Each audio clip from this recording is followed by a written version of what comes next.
treat the children now. I mean, we've got this disconnect with the fact that autism is diagnosed by behavioral methods, yet all the science is saying it's really neurological in nature, and insurance companies aren't covering a lot of the treatments because they're saying, well, you know, it's behavioral, it's psychological, we don't have to cover all this stuff. That's really going to help the kids. And right now, we've got a bill trying to make its way through the Illinois House, SB 1900. The autism community here locally is hugely behind it, but I don't see anything about it in the media. I mean, this would really help the parents on the ground right now. Kim? We did cover it in Age of Autism, and if you want to send us anything about it, if you're an advocate for it, by all means, in the Sun Times we will cover it. But I wanted to make a point of what you can say to legislators. I'm very big on analogies. I find that's a good way for me to communicate, and I've written about that. Queen of analogies. Look at the gas prices right now. We're in Connecticut. I thought we had the highest prices in the country. You guys are 2 cents ahead of us in Chicago. We were $4.13 the other day. You guys are $4.15 for gas. My gosh. And, yeah, congrats. You win. You beat us. And it's astounding to people. I mean, go to the, you fill up your car, whatever it is, and people are just standing there like zombies, watching those numbers go ching, ching, ching. And the crisis has hit in gas. If you can make that analogy to the crisis in autism is equivalent. The parents are that shell-shocked. The media needs to realize it's as severe as what you're seeing with the gas prices right now. And what's coming with autism is a fiscal catastrophe for school districts, for towns. I know property taxes are going to go up to help fund the schools because there are so many more kids with autism. If you can bring things down to money, isn't that the root of how everything pretty much gets done?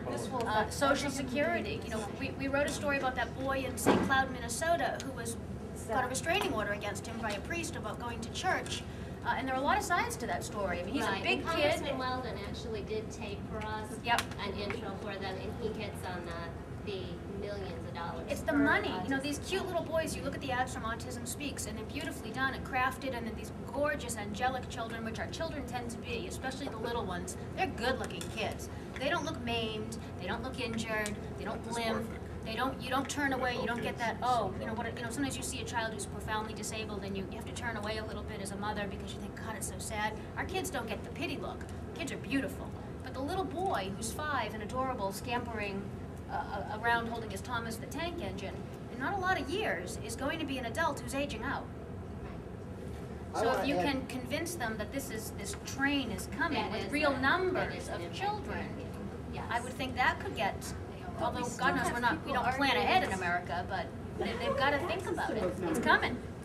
This is really important to talk about right now about the church issue. This is a good friend of ours. Me and my wife actually went to the church on Mother's Day in support of her with our autistic son. And the priest is the guy in the white lab coat. Could I get background? I don't know. Yes. I'm out to talk to you separately because it's pretty dramatic. But basically, the priest observed autism. Right. He sees a violent child hitting himself and others. He sees the child take a girl and forcibly put her on his lap. He sees he urinated in church. So they put this in the restraining order. They put it on the TV. And then the news anchors actually, they looked at each other with Nancy Hogan and called her perky celeb mom.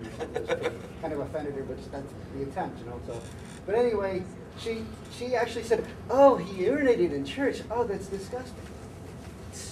As if he pulled his pants down and peed on the floor. That's just one example of how this restraining order is an overblown embellishment, and it omits facts, and because the guy in the lab coat or the guy with the cross on his shoulder said this, it must be absolutely positively true.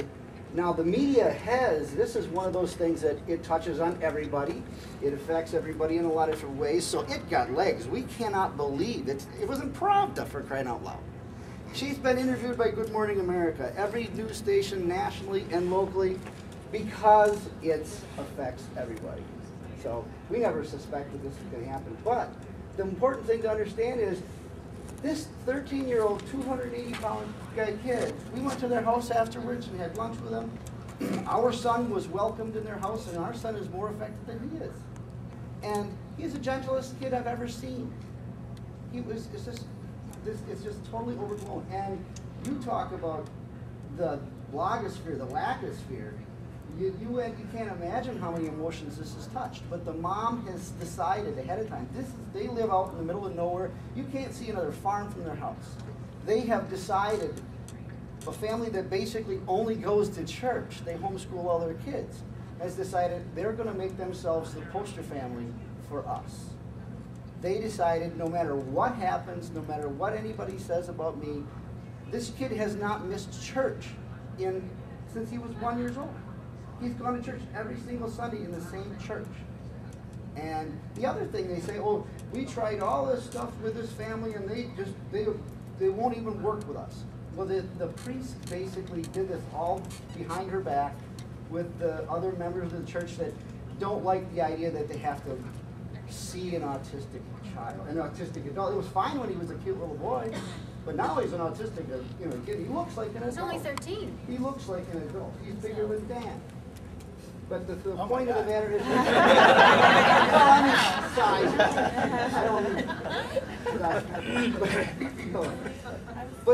but my whole point here is, this is an example of a story that we send out press releases all the time. Keep doing it. Write press releases and send it to the media. And all of a sudden, we never expected this. On that point, I have a question. Mm-hmm. I've spent thousands of dollars over the past 6 months sending out press releases, being very calculated, paying for radio interviews, with this notion that maybe the story will be picked up or somebody will acquire from the media. Really calculated, very well written in all this media frenzy in the past 6 months. Lots of readership with the press releases, but not one inquiry ever. Does that ever happen? Is there anybody in the media that ever will pick up on these stories that people are sending out press releases? What was the story that you were highlighting? Was it just a lot of different things? Or We're speaking specifically about the reality of the connection between food, nutrition, and autism. And we piggybacked on some big stories, piggybacked on the Jenny McCarthy thing, piggybacked on the fact that science recently validated diet for autism, and I piggybacked on something right after the Mayo Clinic came out with a really ridiculous thing saying that people shouldn't bother. Headline, Mayo Clinic misinformed, right? Never do I ever get anybody inquiring an email. I mean, and I've been really trying under this notion from our PR coach that maybe somebody in the media will see this or send us an email, something.